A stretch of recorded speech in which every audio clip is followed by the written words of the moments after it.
बऱ्याच मोठ्या काळानंतर आपण आलेलो आहोत लोहगडावरती. लोहगड तसं फारच जुना आहे. काही काळ राजमाता जिजाऊ साहेबांनी आणि शहाजी राजांनी इथे वास्तव्य केलेलं आहे. असा हा लोहगड लोहासारखाच अगदी पोलादी आणि कणखर आजही आपण पाहत आहोत. त्याच्यात तटबंदी आणि बुरुज. चला तर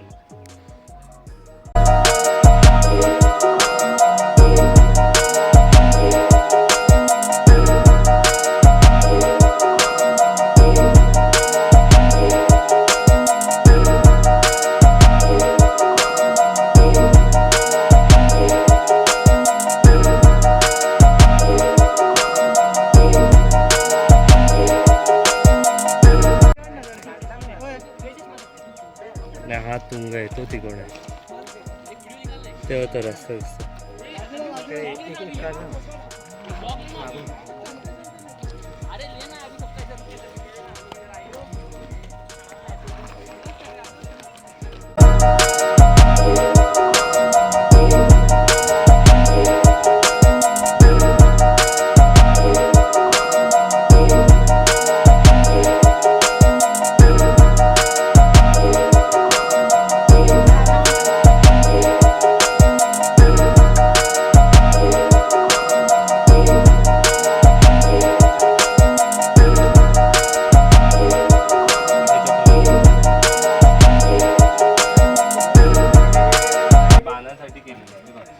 बाण आणि तोफ गोळे हे बाणासाठी आहे. हां, हे बाणासाठी.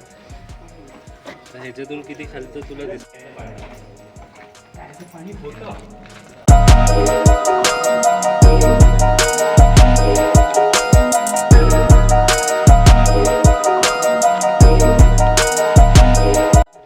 समोर पाहतात मोरगिरीचा पठार. मोरगिरीचा पूर्ण परिसर, त्याच्यासमोर असलेलं पवना धरण, पवना क्षेत्र. आणि आता आपण पोहोचलेलो आहोत हा असा विराट असा पसरलेला लोहगड. लोहगड आजही मजबूत आहे. ही 16 कोण असलेली अशी तलाव संपूर्ण आहे. बरगडची अशी ही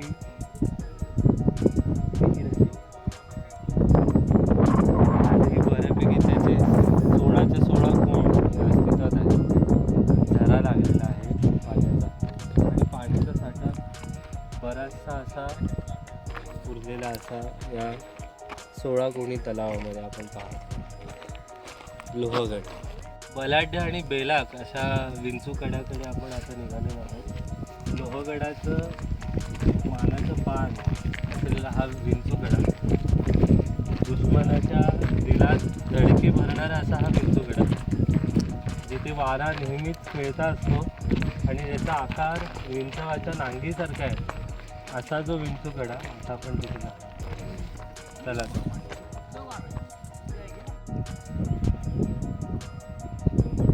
शत्रूच्या छातीत धडकी भरवणारा हा समोरच पाहत आहात. लोहगडावरचा एक डांगे असलेला हा विंचूकडा.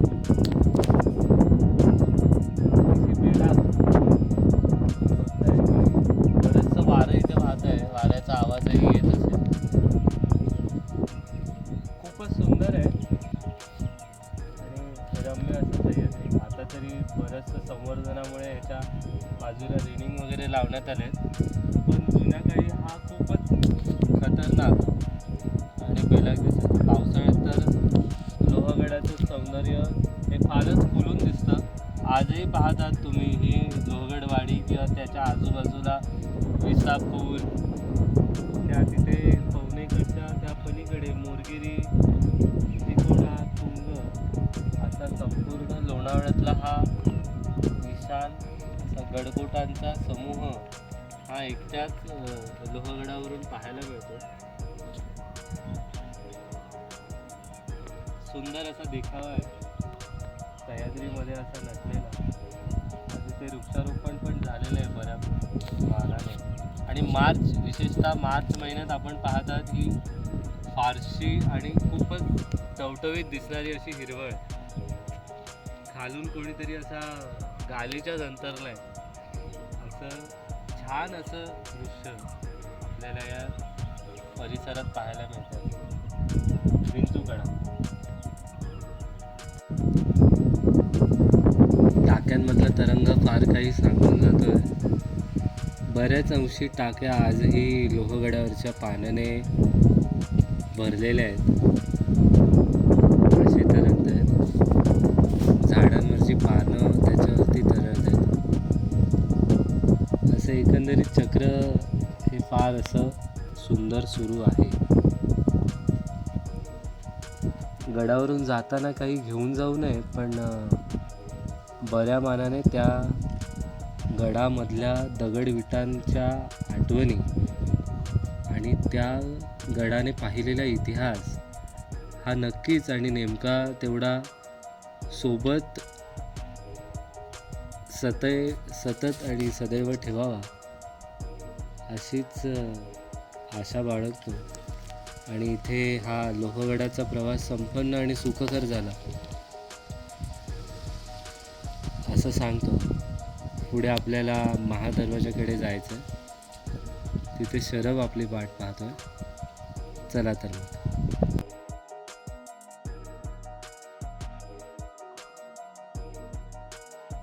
ठीक आहे, म्हणून हा बांधलेला ह्या खिडक्या आहेत. मला असं वाटतं इथं तोफा वगैरे ठेवायचं. नॉर्मली नाही, इथे नाही तोफा ठेवणार. अच्छा, इथं नाही. आता इथे तोफा काय ठेवतील? आपलंच गाव आहे. हा, ते पूर्ण पलटून नाही. गाव आपलंच आहे ना, इथे जवळच्या जवळ तोफा का आणि गड आपलाच आहे. हा, इथे तोफा ठेवण्याचा विषय नाही, एक तर तिथे ठेवा. उमराचं असं फारच सुंदर झाड आहे. सावली बघून नुकतंच थांबलो आहे. साधारण एक 11 वाजता ना, 11 वाजता सुरुवात केलेला लोहगड आता 1:30 वाजता आहेत. हा लोहगड पूर्ण बघून झालेला आहे. लोहगडावरून बरेचसे गडही पाहिलेले आहेत. असाच लोहगड सर्वांनी पाहावा, अभ्यासावा. लोहगडाबद्दलचं जास्तीत जास्त अभ्यास, इतिहास हा सगळ्यांनी अभ्यासावा असं मी या निमित्ताने सांगेन. धन्यवाद.